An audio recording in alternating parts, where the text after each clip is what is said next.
हम लोग कई बार दूसरों के कहने पर चलते, जो कान के कच्चे होते हैं वो आदमी जल्दी ही टूट जाते हैं, बिखर जाते हैं। जो कान के कच्चे ना हो, दिल के सच्चे होते हैं, वो निखर जाते हैं। कान का कच्चा होना बहुत बेकार होता है। किसी भी आदमी को बर्बाद करना हो, उसके कान भरना प्रारंभ कर दो।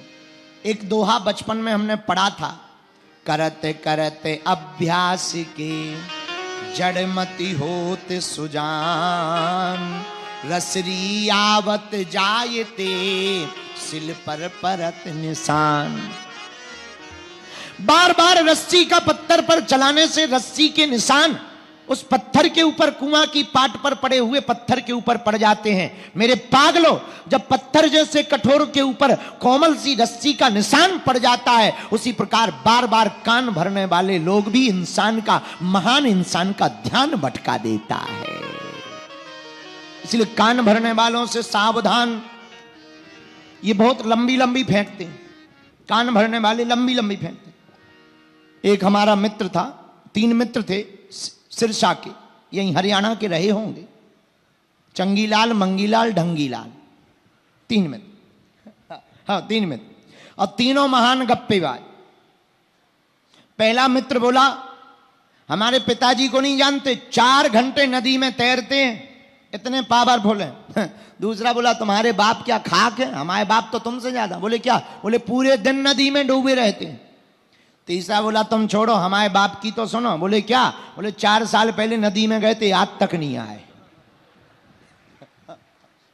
बताओ, इसको भी वो महानता बता रहा था, इसको भी वो महानता बता रहा था कि हमारा बाप महान है। अरे महान है कि डूब गए, निपट गए, इसको भी लोग महानता। कई बार पिटने को भी लोग महानता बताते। एक बहन जी थी सिरसा की, स्कूटी से चली जा रही थी हमारी गाड़ी, पिछले जन्म की बात है, तुम लोग बुरा ना मानना बहनों, तुम लोग नहीं थी, ये तो पिछले जन्म की बात। तो पिछले जन्म में हम सिरसा ही में थे ना, तो पिछले जन्म में हम सिरसा में थे। एक बहन जी स्कूटी से चली जा रही थी, स्कूटी से चली जा रही थी, उनने पहले ऐसे हाथ किया, हमें लगा ये मुड़ेंगी, बाद में उनने ऐसे कर दिया, तो हम बगल में गए, बहुत देर तक जब मुड़ी नहीं, हम कि बहन जी आप ऐसे हाथ किए हैं, मुड़ क्यों नहीं रही? बोले हम मुड़ने के लिए थोड़ी हाथ किए, हमने दरअसल नैन पालिश लगाई है, वो सुखा रहे हैं।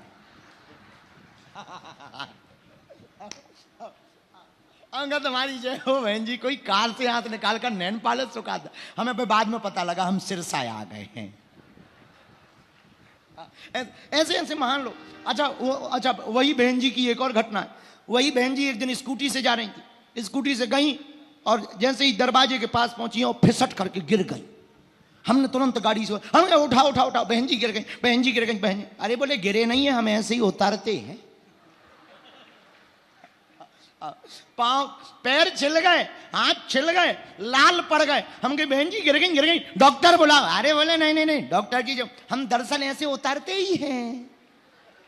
हमने पर धीरे से कहा, हम कहे बहन जी तब तो तुम्हारे हाथ पांव रोज टूटते रहते होंगे, जब ऐसे तुम उतरती हो तो रोज हाथ पैर टूटते रहते। अब बताओ, जी बहन जी गिरने को भी महानता बता रही। कुछ लोग ऐसे भी हैं, पिटने को भी महानता बता रहे। एक और आदमी था सिरसा का, हमें मिला, हमने एक जोर से चांटा मसक दिया, जय बजरंगबली, पटाक।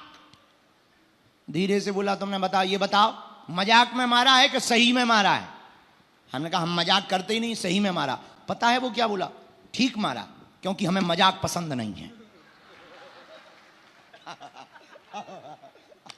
बोले तो ठीक है, तो ठीक है, क्योंकि मजाक हमें भी पसंद ना। अरे हम क्या, तुम्हारी जय हो है। बताइए, कुछ लोग पिटने को भी महानता बना लेते हैं। ऐसे लोग भी इस दुनिया में विचित्र लोग, इनको भी महानता। पर महानता क्या है? महानता ये नहीं है, महानता तो रघुनाथ जी की है कि परिपूर्ण परब्रह्म परमात्मा होकर के भी, बलशाली होकर के भी, हनुमान जैसा दूत होने के बाद भी हनुमान जी समुद्र के सामने हाथ जोड़ करके खड़े हैं। इसको महानता कहा जाता है।